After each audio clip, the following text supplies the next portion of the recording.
This is a lecture on Karl Marx's theory of alienation.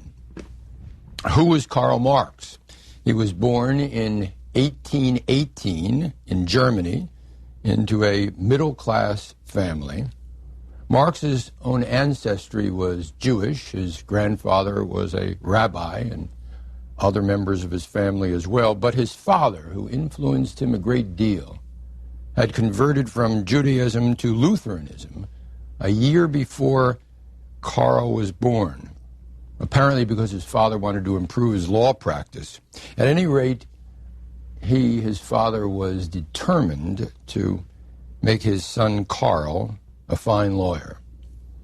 Marx was an exceptionally bright student who succeeded in school, so much so that he had certainly a career in law easily in view.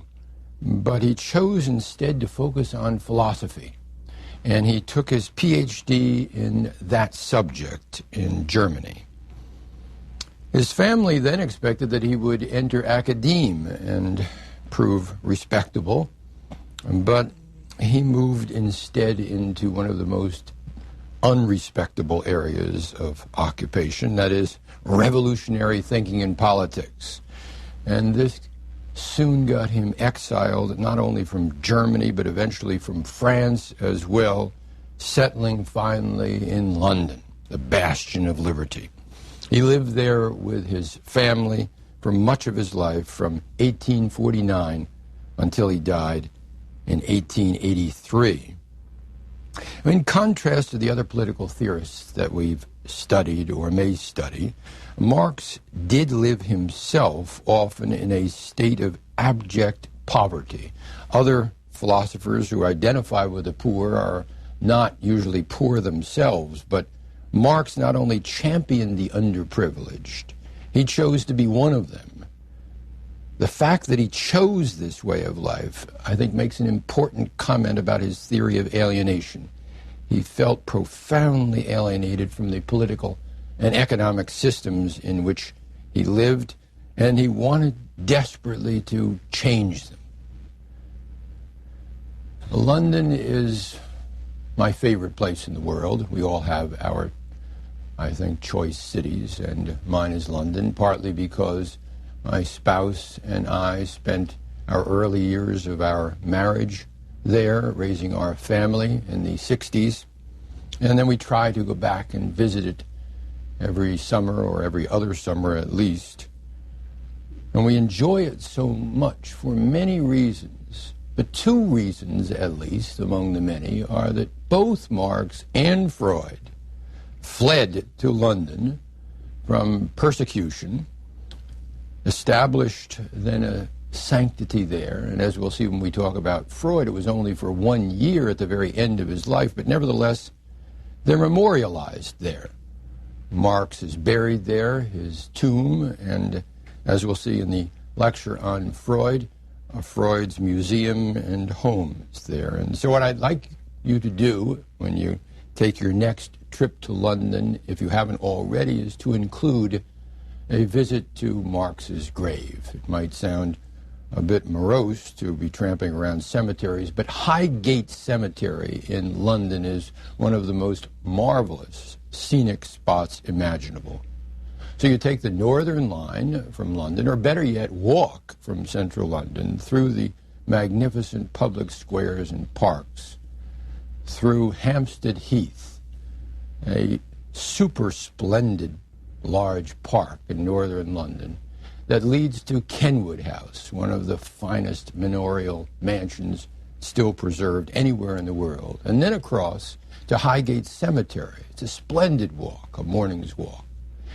And as you go to Highgate Cemetery, remember, well, whether you take the tube up to Highgate Cemetery or walk there, there's an old Highgate Cemetery and a new Highgate Cemetery. And even though Marx was buried in the new Highgate Cemetery when he died in 1883, his tomb is there, and it is magnificent. There is a huge granite head of Marx. You've probably seen it. You may have seen it in any number of films. That is, it's, I think, brilliantly portrayed in an older film called Morgan, A Suitable Case for Treatment, and then in another British film called High Hopes. And then at one point, a Swedish team went and did a documentary there called 24 Hours at the Tomb of Karl Marx, showing how so many people from all over the world are drawn to this spot. And when one goes into Highgate Cemetery, this new Highgate Cemetery, remember, you'll find that the porter is very diligent about instructing you just where to find Marx's tomb among the many that exist there. And if he's questioned, he'll tell you that 95% of the people looking for graves come to see Karl Marx. So he is not forgotten in northern London. As you look at the tomb, notice that in granite carved near the head, workers of all the world, of all worlds unite. But then in smaller letters around the base of the tomb, there is this marvelous inscription from Marx's own writings, from his theses on Feuerbach. Philosophers have hitherto interpreted the world. The point, however, is to change it. And that is what Marx dedicated his life to.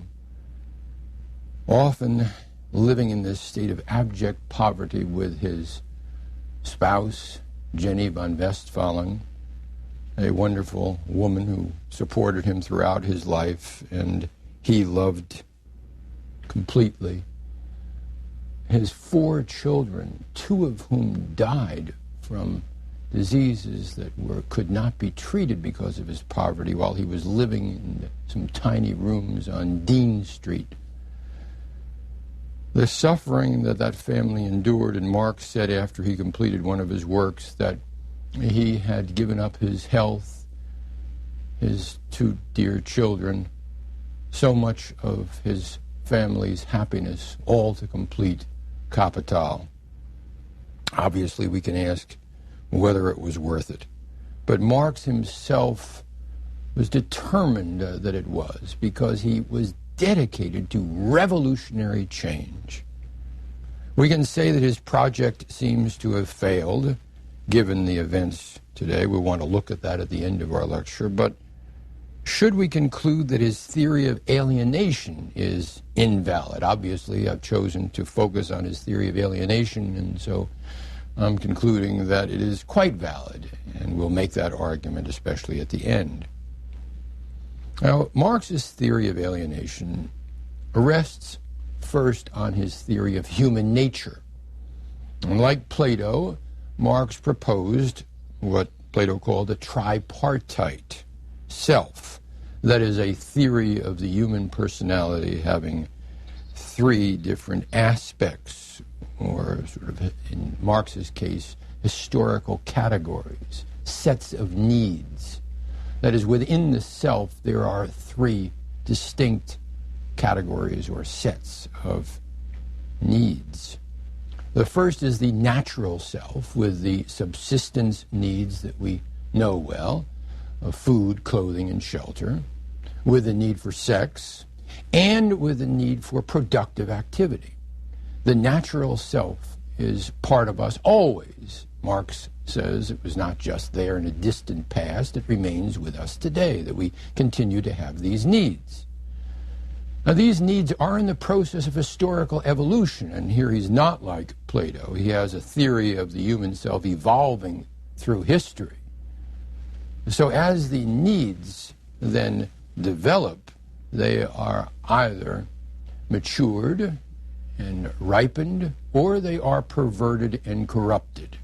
As it happens in the next self, that is the alienated self, these needs are distorted, so that the needs for subsistence, for food, clothing, and shelter, are not met, Marx says, in a capitalist economy.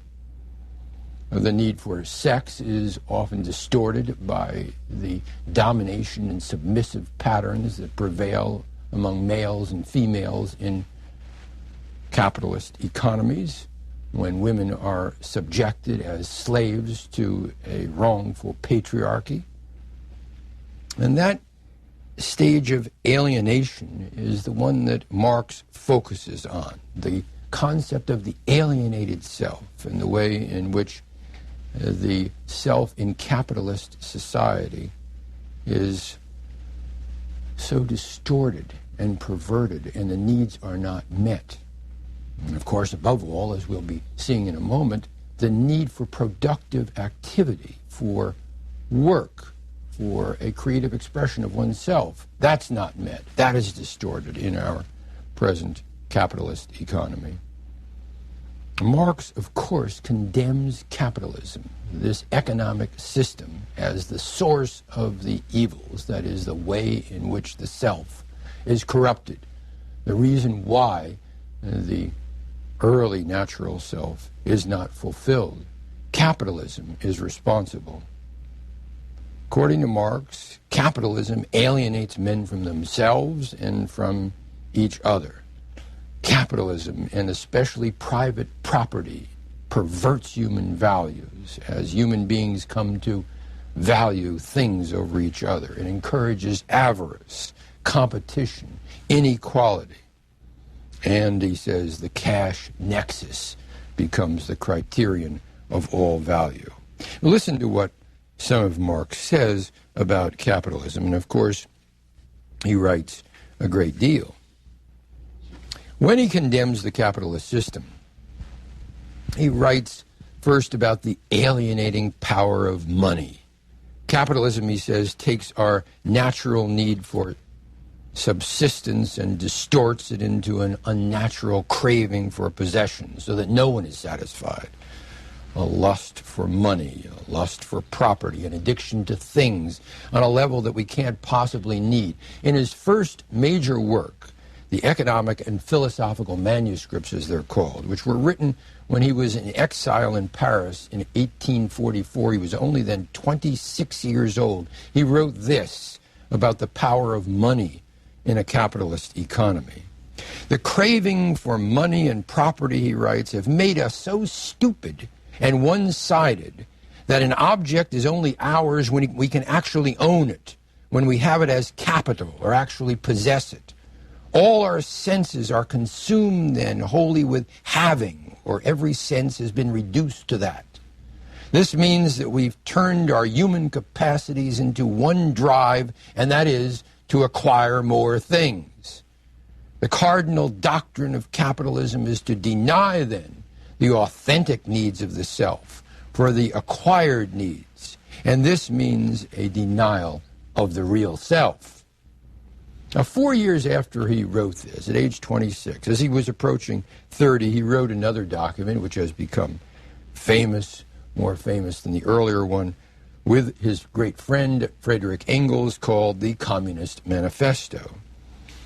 And there he said that capitalism is to be indicted worldwide because the bourgeoisie are creating a revolution, yes, a revolution in technology and industry. But at the same time, they are also creating a transformation of values through the power, the omnipotent power of their money. The bourgeois class, now reading from the Communist Manifesto, has left remaining no other relation between individuals than naked self-interest or callous cash payment. The cash nexus. Thus, traditional values, he says, have been drowned in the icy water of their egotistical calculation.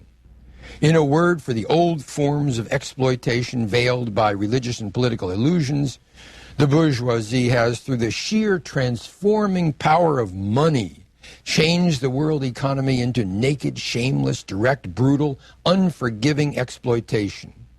The bourgeoisie has stripped of its halo every occupation hitherto honored and looked up to with awe. It's converted the physician and lawyer, the priest, poet, and scientist into mere paid laborers. It has torn away from the family its veil of sentiment and reduced the family relation to a mere money relation. And so capitalism enforces patriarchy, the exploitation of women. Now that story of the horrors of capitalism from Marx's point of view is the story of modernity. And yet the story is not over, because there is another stage coming up. And that third stage, as he says in the Communist Manifesto, is when the classless, liberated society of communism is born. And the self, after having moved through, we might say, the childhood phase of the natural self to the adolescent phase of the alienated self, emerges finally into the fully developed, mature stage of the species self, as he calls it. That is, the self that's able to understand its connections with others, the self that understands that we are all part of one another. And this self will be born in the communist society. Marx believes this will inevitably occur, and his historical determinism is here at its height. He argues in the Communist Manifesto that the fall of the bourgeoisie and the rise of communism and the proletariat are equally inevitable. And he is an economic determinist in this sense. That is, history has this story to tell, and it will be told. The script has been written. Communist society then is characterized by equality and true justice, and the evolution of a truly free individual. Marx's philosophy of alienation then says most about the middle stage of the alienated self, least of all about the communist phase. That is, he doesn't, I think, give us enough about what this communist society is to look like. When he's speaking of alienation, then, he focuses on his idea of alienated work as a central tenet of his theory of alienation.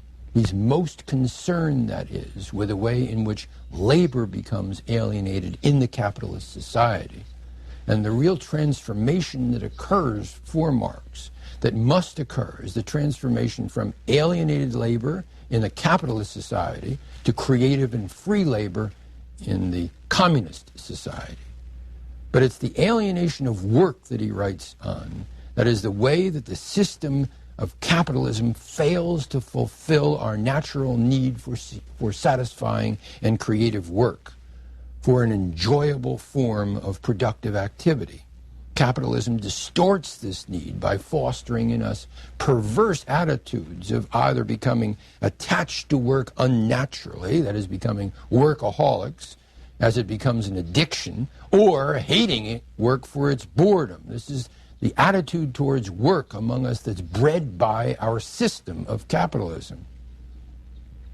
Either one, that is, the workaholic addictiveness to work, or, on the other hand, the boredom, either one is unnatural, it's unfortunate, it is distorted, as our attitude towards work then becomes perverted from this natural need that we have. As addicts of work, we are, to put it in the language of so much now of our current sociological literature, overworked Americans. We just can't leave work alone. And yet, even when we're thoroughly involved in work, we often hate it because it's ultimately so unsatisfying. The economic system is the problem here. Because of it, we just can't get it right in our work lives. Whether we experience our work with addiction or revulsion, the system has socialized us into driven creatures. And this is where Marx's theory of alienation surely applies. We really need balanced, healthy lives that will allow us to enjoy our work as well as our leisure, but what we get is alienation from this need, or a sense of it being chronically unfulfilled, as when we know that we need a certain sort of nutritious food or a certain kind of love, and yet are left wanting. We can't find it.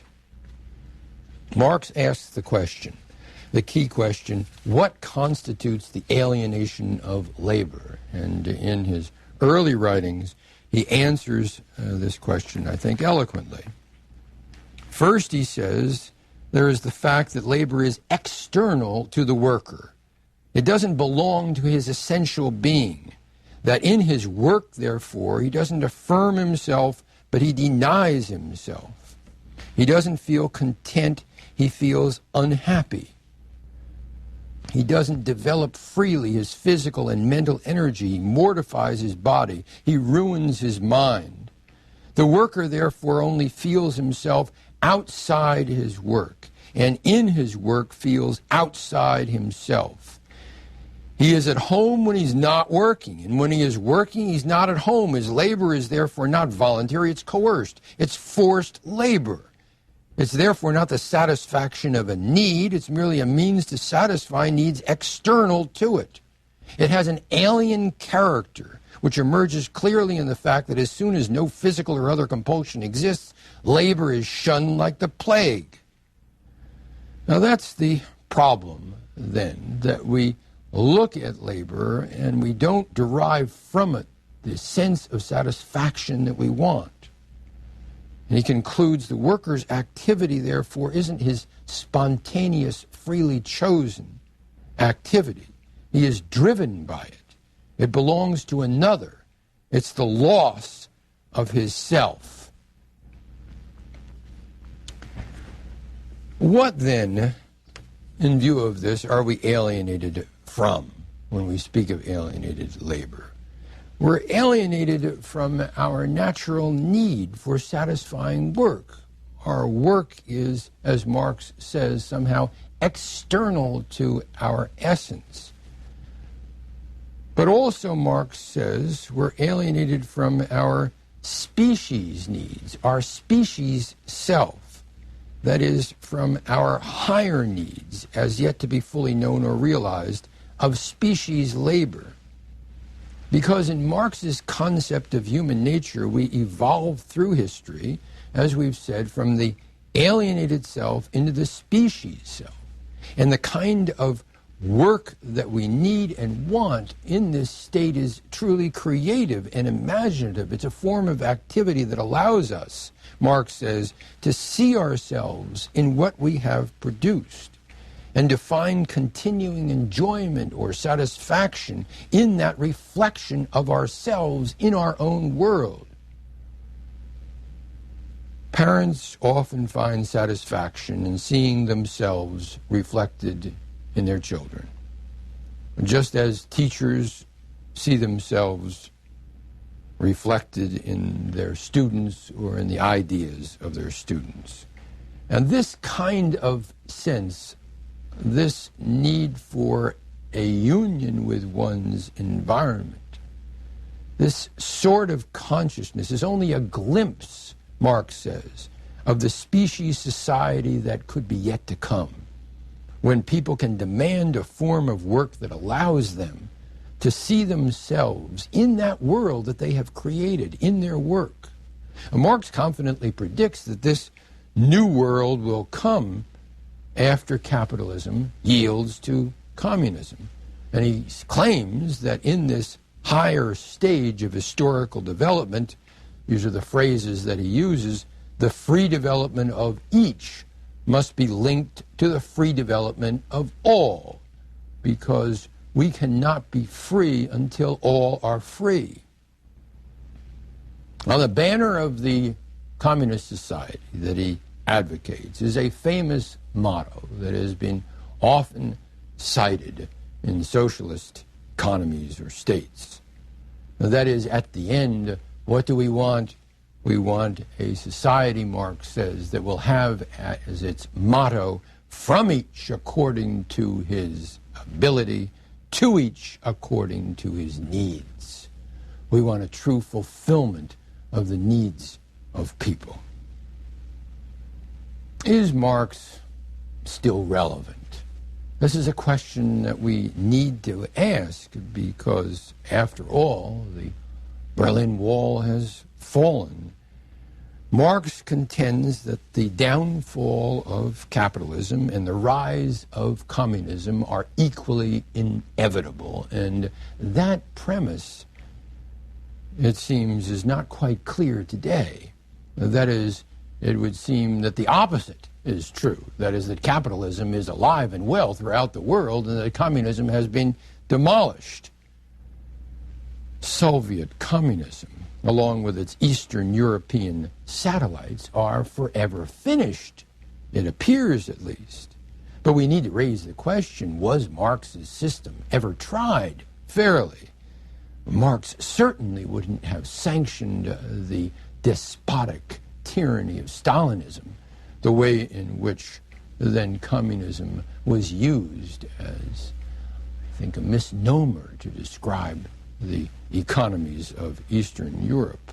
Marx wanted free and liberated peoples. That is, he wanted justice and equality. He didn't want the kind of despotism that we found in so many so-called communist states. Anyway, we are concerned with the United States and with the question of whether or not Marx's theory of alienation is wrong here. I think it can be judged wrong only if and when we are satisfied with our work experiences, instead of complaining to the world how overworked we are.